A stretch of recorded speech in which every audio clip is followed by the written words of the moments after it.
A dream I have, and I've voiced lots of times, is that the day that we no longer have a Minister of Education who drives how schools are run or how schooling policy is run, right? The dream is that we have 30 years of deliberate policy thought up by educators and other people in the community about schooling that is not changed when the government has changed. That's the dream. So what we did was we looked at the proposed government's work plan, which was released just recently. And we thought, how does what we've been doing for the past 15 years, so it's gone through two different sets of government, and we've persistently carried on doing what we do, despite the political shift that has come, and despite lots of barriers, really, that's all. So if we look at this proposed government's work plan, and you look at what's up there, you'll see that learners are at the centre. This is the newest one out. We have a barrier-free access, quality teaching, quality public education, and 21st century learning. Right? Not bad, could be a 30-year ideal. How do we put that into place? What have we been doing doggedly, despite the sudden shift from national standards to suddenly there was a digital, everything had to be, and then every child had to learn a language, despite the fact that we've got loads of children in our schools who already speak lots of languages that aren't honoured, right? Then we had digital. Yes, now there's some millions going into digital, which comes straight out of priority learners. We have Coles, we have all sorts of barriers. So what we're going to do is just look at, some of the things that as teachers and educators we can just keep doing. So our work really begins thinking about learners at the centre, and when we're working in schools and in classrooms and in the community, we take a strength-based, culturally sustaining approach. So we really, in some ways, problematise the overuse of culturally responsive teaching, because we think that's a term that's been used and used again, but not necessarily unpacked. And yes, it's about relationships, but it's more than that. What we want is a culturally sustaining approach, so that the students, our learners, who are at the centre of our work, have their culture, they can be their culture, they can succeed, and their culture is really seen as a strength. So what we like to do in schools and with teachers is to really work alongside teachers in schools so that they can see the different cultures that their children come from, the ethnicities that they have, as a strength rather than a barrier. As Bronwyn referred to in her little talk, for a lot of learners and for teachers, culture's seen as a barrier. These children come to school with nothing. The children themselves position their culture as a deficit. We're from a culture that doesn't do mathematics, but instead we're working to say, all culture, everybody has mathematics. You have mathematics in your culture, you have mathematics in your home. Our job as educators is to see the mathematics that is happening and to be able to build on that. So in that way, your culture becomes a strength. We take a similar approach with language. So I've had teachers and RTLBs, unfortunately, as well, and parents talking about their experiences where they're told, don't speak to your child in Tongan at home. Speak to them in English. They need to learn English. If you speak to them in Tongan, you're disadvantaging them because they need to know English, and that's, interfering with them. Yeah. So we take the opposite view. Language should be a strength. Children should be able to speak in the language that they are comfortable in the classroom and use translanguaging where they're moving between languages and learning mathematics with language as a strength. And teachers celebrate that. Celebrate that we have learners who have that capacity. We also think about children's current understanding. So we want to move away from labelling children We had the numeracy project in New Zealand, and an outcome of that is that labels were put on children. These are my stage 4s. They're going to do this because they're a stage 5. These are my stage 4s and they'll do this. I can't teach them that because they're stage 4. Then we've had even, only 2 weeks ago, I heard a teacher talking about their children as my overs, aboves, and my unders. So I couldn't use that task with my unders because they wouldn't be able to do it. But my aboves, they'd be fine using something like that. So instead, as educators, we need to turn that around and we need to say, what strengths do these children have? What are their current understandings that we can build on instead of it as a barrier? I can give you a little example thinking about culture. I do a lot of work in algebra, so algebra and patterning. So if you think about how can we make the culture of the children at the centre, I'll take my grandmother as an example.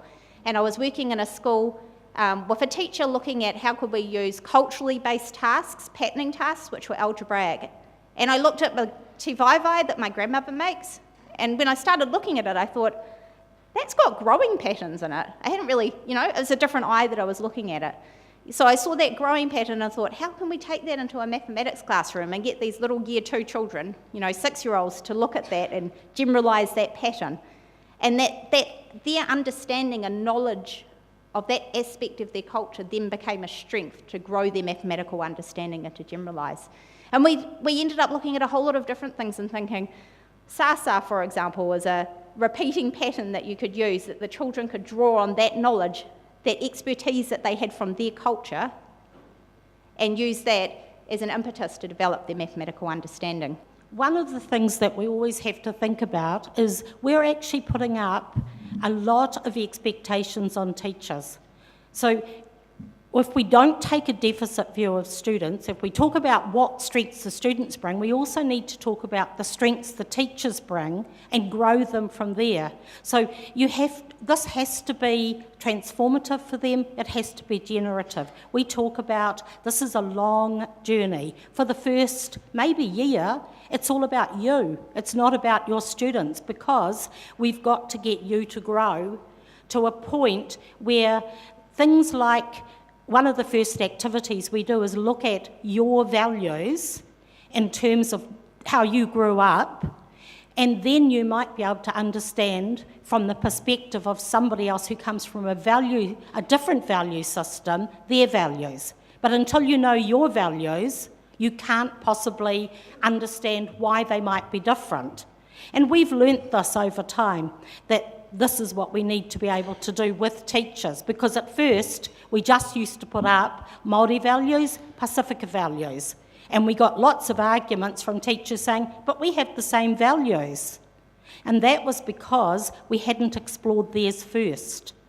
So what are some of those values? Quite often, a lot of teachers, they always go back to work hard and you will succeed. Not different in any culture, right? Be kind to other people, relationships, family, all of those. But when you start to dig under those, when you talk about family and you start to say to teachers, but when you talk about family, are you talking about your brothers and sisters, or are you talking about all the other children in your street and your cousins, and they're all called your brother or sister?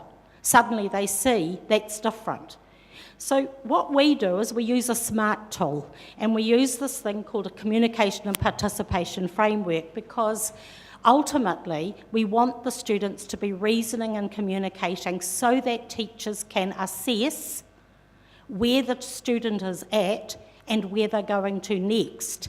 For lots, the 20% that Mary talked about, and in our situation, I would say in most of the schools we work in, 50% of the children are sitting in that group, or even 60% of the children, right? Because you've got a lot of adopted national standards data coming out of lots of schools. So we know the reality when we go into schools. So we use this communication and participation framework to give the teachers a scaffold with positive actions they can take to get their students talking, recognising that for some students, their home values are quite different from what they're being asked to do at school. So they need to be carefully given another alternative voice used only, maybe in mathematics, maybe right through the whole day, because most teachers start to say, if we're doing this in maths, why aren't we doing it right through the curriculum? We also have a focus on mixed ability grouping, and we've taken out the word ability. You know, I've got it up there, but we've actually started to talk to people and say, is there such a thing as ability? Because as soon as you start to talk about ability, you get this lowies, high, and so on. We say every single person can learn mathematics, right? They're just not going to learn the same.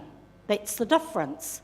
And so yes, when they all go into a task, some will come out with something different. Exactly the same as sitting in this room today, all of us are going to walk away with a different perspective. It's the same thing. And so New Zealand teachers have been in love with grouping. And that really suits management and organisation in your classroom. Just doesn't suit the children. Part of that is that SMART tool, and part of that is this group-worthy problems. So a group-worthy problem is a problem that is at a level where nobody can actually sit down and solve it. Nobody. Everybody has to come and they have to bring something that they contribute. Now, we use metaphors like, for instance, Jodie talked about her grandmother making te vaivai. And when, my mum does make a lot of te vaivai, and now we have to too, because she's passing it on.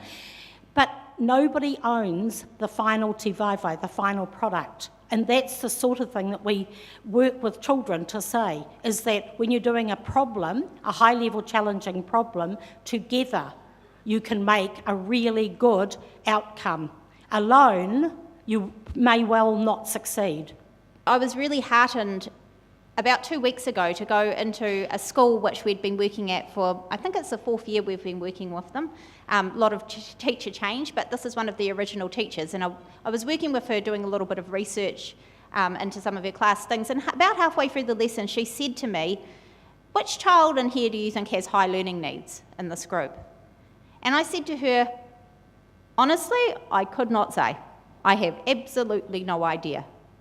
And to me, that was success. Because this child was in there with high learning needs, he was working in an inclusive group of students. None of those students were treating him any different. They had the same expectations for his participation, and he was rising to the challenge and participating. They had the same expectations for his participation, as did the teacher, than anybody else. And any of you who would have walked into that room, I can 100% say you would not have been able to identify that child. So that's taking away the barriers for that child. What we call this is ambitious teaching because, as I said, it's a journey, and it is a journey for teachers to get to a point where they can do this ambitious teaching. It's on a continuum. So at this end of the continuum, and it is actually how international and nationally we seem to have gone politically lately, and it follows our political pathway. So we've got down this end of the continuum, traditional, very right-winged, just sit the children down, tell them. And this can be done digitally as well. That's a danger. And on this end, we've got ambitious teaching, which was called reform teaching in mathematics I'm talking about, but it is going across into science and so on. And people are on a continuum. You are going to do some of that traditional, you are going to do some of the ambitious, but you should be on somewhere moving in a day in the classroom. Now, we also use mentors in the classroom in our work, and those mentors do something that we call co-constructing, because what we didn't want to do was to keep the model that we've had for years in this country, where we have somebody, an advisor, who goes in, does an observation, gives the teacher feedback and walks away. And we saw that, I know as a teacher myself, that I wasn't particularly good about it when somebody did that to me. Normally I would be saying, I've got 35 children in this class, don't tell me what I did wrong. That was basically. So what we do here is we have mentors, which we call dynamic mentoring. So again, you've got mentors, you've got coaches. Coaches are hands-on, mentors are hands-off. We have in-the-moment coaching where they are in alongside the teacher and they are working, and we use something called a pause, where you stop in the middle of a lesson, you have a conversation, like somebody might say pause, the teacher and the mentor have a conversation like, did you notice this? You know, what do you think you might do with that thinking? Likewise, the teacher will call a pause and say, I'm not sure whether I should do this or I should do that. So, interestingly, the students become really interested in those pauses. And in most schools that I've been in, towards the end of the year, the students call the pauses. And they'll say something like, can you pause? I think we're all confused now. You know, so, but what they're actually seeing is teachers as learners. We're all in, you know, we're lifelong learners. As part of that, we avoid modelling, because what we don't want to do, we don't want to disempower teachers. So we're only there, our mentors and our team is only there for a short snippet, so we'd rather the teachers work through those actions rather than us model for them. Which is, I think, a big shift. And I mean, I take my own personal story in modelling where when I was first teaching year 5 and 6 and I asked my mother to come in and model a lesson for me. And at the end of it I said, oh, thanks very much, now you've made me feel completely useless because I could never do what you did then. So, you know, and I think, you know, often you see that, it's hard to unpack it, so it's better to be doing it in action. Along with the mentoring, we work with schools and classes and teachers for tailored professional learning and development. We're learning alongside teachers. So sometimes things don't go as we plan them to. Sometimes the teachers' shifts are not as great as we want them to be. So we need to stop ourselves as our team and reflect and think, why is that? What do we need to do differently when we're working alongside this teacher to move them along in their journey and to take them on a journey with us as well? And that can be whole schools as well. We've had examples of whole schools where we've worked with them for a year. The results haven't been what we've wanted. We need to step back and think, how do we change what we've been doing? What's a different model that we can use in this particular environment to actually shift practice and to take people along with us? The other aspect of the work that's been really important is giving teachers access to postgraduate study. So one of the things that became really apparent to me working at Massey University, and even thinking about my own teaching experience, was that for a lot of teachers in South Auckland, if you go to a face-to-face lecture, it's an awful long way to go at the end of a day to drive all the way to Albany or to Auckland. So instead we've taken postgraduate study to the schools. So around the country, we run a master's paper based on the work, looking at the theory and the research, and we go to a local school, for example, Porirua. We go to Russell School in Porirua, and the teachers from the local community come there to take sessions, face-to-face sessions with us, to give them access to postgraduate study in a supportive environment, because distance learning isn't for everybody as well. The final part that we have in terms of our quality teaching, our job's not done if we can't walk away from a school. You know, if we have to work with a school forevermore, have we succeeded? So the model that we follow is using lesson study, and you know, towards the end of our professional development learning journey, we introduce the notion of lesson study, which is really about teachers then becoming critical reflection, undertaking critical reflection on their own practice and the practice of the other teachers in the school. So that's a model where teachers are planning together, a lesson is taught and observed, and then everybody engages in a critical discussion of that in the group, and then that's as a cycle, replanned, retaught again over the year. If we look at the notion of quality inclusive public education, I think for a long time we've had a notion of, we invite parents into the school and we tell them what we're doing. What are we doing as a school? But instead we need to turn that on the head and have teachers learning from the parents and from the children. So all children come to school with funds of knowledge that they have from their home and their community, and we need to work with parents to find out what it is. You know, where does mathematics take place in your home and your life and your community? And we've gained a lot of information, and teachers are able to use that as a resource. I've been at a number of parents' evenings where we've said, let's have a parent, student and teacher meeting, mainly because we want the teachers to be able to write problems around the life of the children outside of the school. And so we want the teachers to learn about the students. I've been at a lot of these meetings where we've actually said to the parents, with your student, can you tell the teachers, write down all the maths that you do that is not school maths and not homework maths. And instantly, in every area of New Zealand, you get a different, wow, I didn't realise that this happened in Christchurch. So these are the sort of contexts that you could do. But I remember very clearly one in a school in Parirua where quite a large group of parents came and they got talking about time. And why is time such an important feature in New Zealand classrooms? Because it isn't in the Pacific. And they were talking about bus timetables and so on, and the difference. And that was a really interesting one, because all the teachers were saying, oh, we didn't realise that. I think about the Cook Islands and how the bus goes clockwise or anti-clockwise. That's it.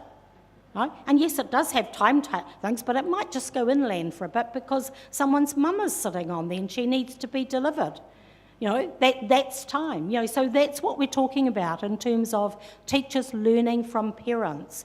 But there have also been other sort of incidents where we were in a school in Auckland, and one of the things that a lot of schools do to bring the parents in is have like a door raffle where they give out tickets.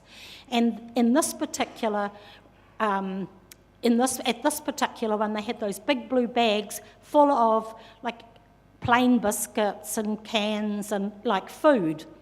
When this man won it, he sat there and he gave cabin bread to that person and he distributed widely around the people around him. And one of the teachers said to me, they're currently living in a car. That's where they're sleeping. Why is he doing that? And I said, he's giving service. So that was a lesson for everybody there. So this is your learning, this is this teachers learning from parents and children so that they can understand. And I've already talked about this, removing notions of ability. All children can learn mathematics, but that comes into the quality inclusive public education, because we have this thing in New Zealand where people are not proud to say they can't read, but they're very proud to say they can't do mathematics. We've got to turn that around and say everybody can learn both, and you need to have mathematics. So part of that, removing the notions of ability and then tying back to the strength-based thing, is widening our view of what it means to do mathematics. So rather than just thinking, at one very basic level, people often associate mathematics with numbers or basic facts. You're good at mathematics if you know your basic facts and you can blurt them out really quickly. So what we try and do is try and think of what are the different strengths that you can bring into mathematics and into the mathematics classroom. So for example, asking questions about mathematics, that's a strength. It's not being something that's being recognised. In fact, my own experience as a high school student, where I did very poorly in sixth form maths and kept saying to my mother, what should I do? And she said, ask questions. So I kept asking questions. And then finally my teacher turned to me one day and said, do you not listen or are you just stupid? Exactly. So instead we want children to see asking questions, being able to ask a good question in mathematics is really a strength. Being able to look for patterns is a strength. Being able to listen to somebody else's viewpoint and engage with that, think about it and then reflect on it, all of those are strengths. So it's really widening the notion of what it means to do mathematics. And if we start doing that, and key competencies perfectly fit into that, if we start thinking about how key competencies come into mathematics, then we have a lot more people being successful, a lot more people can do mathematics. But at the same time, at the heart of it, is giving our children opportunities to really work on complex, challenging mathematical tasks as well. Okay, so we can't let that go. So that's also why we take away this notion of ability. because we don't want to have teachers saying, my children can't do this, this group of children can't do this. We want teachers to say everybody can get something out of this complex, challenging mathematical task and walk away with some form of learning from that. So if you start to think about the 21st century learning, then student voice has to be sitting there very firmly. You know, we have to be thinking about these students and teachers following student voice, not teacher voice leading student. So it's student voice. We also need to think about learner-led inquiry, because if we're going to engage these students, then they have to want to do it, and we have to be following what they want to do. Of course, good teachers can actually motivate or engage. No, I don't like the word motivate, but they can engage students in worthwhile work going forward. We also want our students to be flexible, to be able to do mathematics in the real world, to be able to apply what they're doing in the maths classroom to other classrooms. So when we talk about our students being able to explain their reasoning, to be able to justify their reasoning, to be able to engage in mathematical argumentation about their reasoning, to generalise their reasoning. That's not different than what they need to do in a literacy classroom. That's not any different than what they need to be able to do in a social studies classroom. That's not any different than what they need to be doing in a science classroom. Each discipline has its own particular model, and mathematics is no different, but all these skills are transferable.